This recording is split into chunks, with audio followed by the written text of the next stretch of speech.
Woo! Some of y'all women gonna get mad at me today, so if you can't take constructive criticism, baby, keep on scrolling. Many of you women are not really what you think you're cracked up to be. Like, some of y'all are really not great people to be in relationships with. Y'all know I work with couples every single day, and I'm gonna go ahead and make a list of everything that I have to work through. First things first, quit coming into relationships trying to make a man secure your insecurities. That's your job. If you lack confidence, if you have low self-esteem, if there's still trauma that you're operating in, if you're self-critical, if you're judgmental when it comes to yourself, if you blame yourself, if you're still operating in guilt and trauma and everything else, baby, that's for you to handle, not him. Respect his space. Like, stop becoming so preoccupied and hyper aware of what a man has going on. As soon as you see his mood is off a little bit, you start becoming overwhelming. What's wrong? What's wrong? What's wrong? Let me tell you how men are. A lot of men, when they are going through stuff, they may end up withdrawing or retreating because they're trying to figure it out. They're not always upset at you. Their moods are not changing just because of you. People go through things in a way that men are. They don't express themselves as much as we do as women.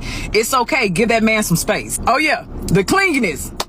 Clinginess is cute to an extent, baby, but once you become codependent and you're always getting jealous whenever this person goes out, and you become anxious whenever they're not around you, you start blowing up their phones so they gonna hang out with their friends, that is problematic and you're gonna push them away. As much as many of you all don't want to believe it, it's absolutely okay for a man to admire another woman. As long as it is a quick look, boom, and he's not staring and he doesn't have a wandering eye and he's not impulsive and he's not a cheater. If he's all of those, baby, why are you with him in the first place? You're ignoring the red flags. You're settling. As long as that man is not window shopping or ordering off the menu, relax. He has a visual appetite. If he sees a beautiful woman, it's okay to admire. Just like if you see a handsome man, you're gonna admire him too. Relax. Stop letting yourself go. Just because you're in a relationship doesn't mean that you need to stop doing everything that you did in the beginning. If you always kept your skin together, your nails together, your lashes together, your hair done, your body was waxed up at the beginning, keep that same energy. Hold your end of the relationship. Remember, visual. A man still has a visual appetite and he loves what he sees, baby, because you're going to stimulate a whole lot more in him.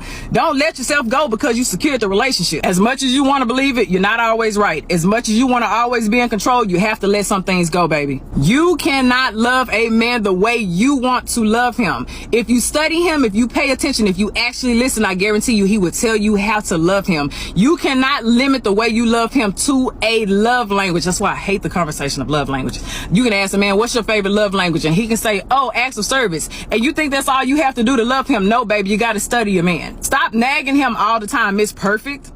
Okay, quit always expressing your dissatisfactions. If you see he's putting in efforts in other places, please uplift those efforts. Acknowledge him. Show that you appreciate that. If it's something like a pet peeve, baby, compromise. I know a lot of women have a hard time compromising. Baby, you got to find a middle ground. Sometimes it's just not worth you bringing up a dissatisfaction.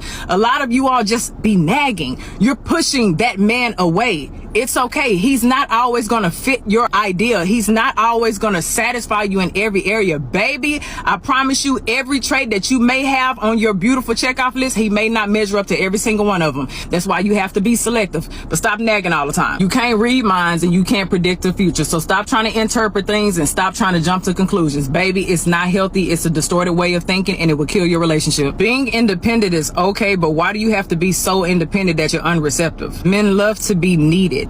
If you're so independent that you won't even allow him to help, what is he there for? Stop involving everybody in your relationship. I don't care if it's friends or family. They have no place to be in your relationship. So stop involving them. Their opinions do not matter. Their advice does not matter. They are not the person that you were sleeping with. Relax. You think you're doing something when you're comparing your man to everybody else. You're comparing your man to your best friend's husband, yada, yada, yada. And now he's pretending to be something that he's not. That's very uncomfortable for a man.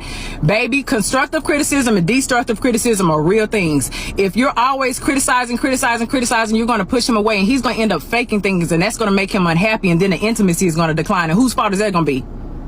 Yeah, because you were comparing. Many of you ladies are not the inspiration that you think that you are. I'm sorry to break it to you. If you're always operating in your comfort zone and you refuse to take risks and you lack intellectual intimacy, you don't go out there and try to learn new things, baby, you're not reaching new opportunities, you're always low in your confidence, you're not really inspiring this person. If this person is trying to grow, and you want to stay and you want to be on social media or on your phone and everybody else's business, and you're not really doing anything to add to his fruition, baby, eventually he's going to grow without you. Pessimism. Stop being negative all the time. Communication. Learn to listen. Validate their experiences. Don't interrupt. You know what? The list can go on. Just work on your communication, baby, okay? Now, I know some of y'all gonna get to the end of this video and be like, Look, if you want a healthier relationship, start taking criticism. Take each piece if it applies and let it apply. If it doesn't, then go on about your business. But if you want a healthier relationship, if you're dating, if you're a girlfriend, if you're a wife, whatever it may be, you want a healthy relationship, baby, take the criticism as constructive. Take it as a learning tool. Use it and change.